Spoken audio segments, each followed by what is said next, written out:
Welcome to What Series 10, and this is all coming from Colossians chapter 3, 18 through to 24. Okay, this passage is interesting. Actually, it's downright dangerous. But just let me say, in Marianne and my wedding vows, she mentioned nothing about obeying me. But here it says that she's to submit to me. Now that's interesting. Just remember, as I talk about this, I have to go home afterwards, so I need to be careful. Now, jokes aside, these verses have been used both positively and negative by people who want to push one agenda or another. Admittedly, our culture is a radically different place from when Jesus was talking, Paul was talking about it. But as the passage actually points out, we often look at this from one perspective of how others treat us, rather from the perspective of how we treat them.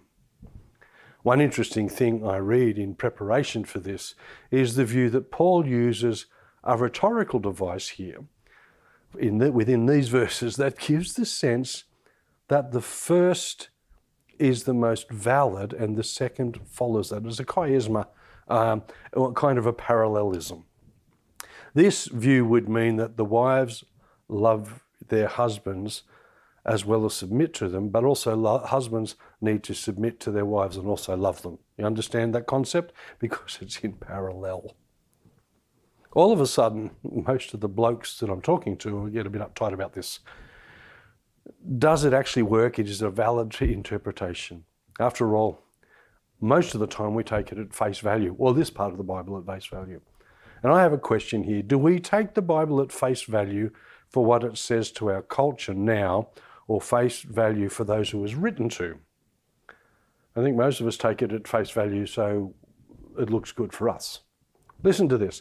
Wives, submit to yourselves to your husbands as is fitting in the Lord. Exactly what does that mean?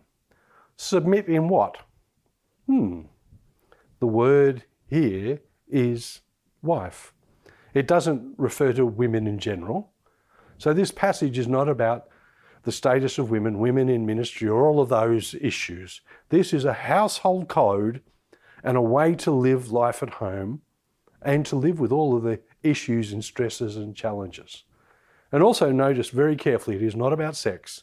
Let's be very clear, there's no mention of sex in this passage, and it is a quantum leap to suggest so. Even though most commentaries I read seem to talk about a physical submittance. And I find that interesting. Usually in Greek texts you find the senior or the head person spoken about first. And this is a household code, and the wife is referred to first. So she's obviously referred to as the head of the house, because Paul's putting in the first in the list. So a conclusion from this, the wife heads the household activity, yet she submits to the husband. The cultural expectation is that the husband is the head, so he loves the wife.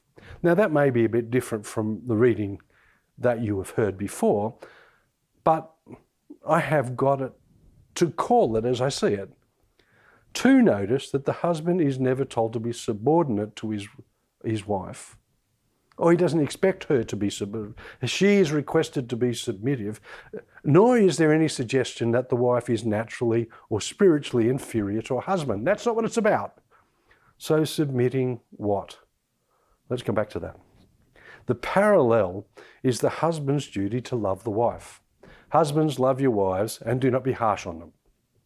Now, he is commanded to love her, and this is not simply a matter of him having affectionate feelings or being sexually attracted to her. Rather, it involves an unceasing care and loving service of her entire well-being. Ephesians 5 talks about Christ's love for the church, and that is to be the model for the husband's love of his wife. Now that's raising the bar, isn't it? Christ-like sacrificial lifestyle by the husband will keep the ultimate good of his wife in view at all times. A flat reading of this is that wives submit and husbands love. That's not really all that tough on the wife. There's a couple of things. Many marriages, in fact nearly all of them back in those days, were arranged, not for love.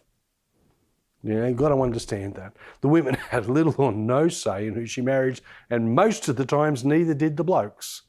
They didn't have a say. Dad said, you're getting married to that person. So the submitting and loving thing might not have been an easy concept.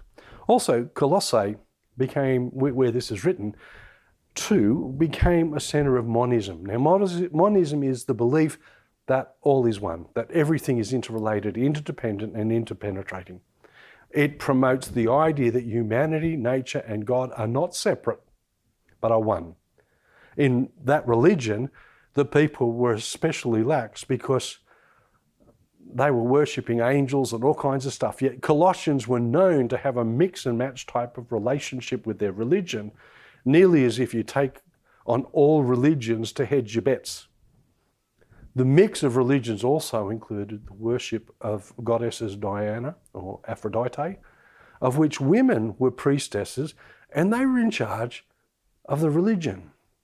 So as you see, this is a really culturally confusing and difficult situation. But how do we make sense of it now? 2 words: do it. Submit and love. Now, having said that, I do believe that women are equal in God's sight. And after all, there is no Greek or Jew or no nationality difference, and we need to keep that concept of equality in mind, and that goes back to what we read about the other week in Colossians 3:11. You need to understand that, and listen to what it says in Colossians 3:10, 11 again. And it says, and have put on the new self, which is being renewed in the knowledge of the image of its creator. Here there is no Greek or Jew, circumcised, uncircumcised, barbarian, Scythian, slave or free, but Christ is all and in all. We need to keep in mind that whole concept when we're talking about this as well. We too often take things out of their contextual setting. In my Hope setting, it's horses for courses. Marianne is really good at balancing the budget, and I'm really talented at spending. So the logical thing is to allow Marianne a leadership in financial matters. In fact, I submit to her in these matters. And she has to love me despite my tendency to blow the budget. I had a person say to me once, if you don't control the bank book, you don't have control of your wife. He couldn't really understand that I didn't try to control Marianne at all, but I love her. In fact, the verses are not about who is in charge, but how do we practically live together?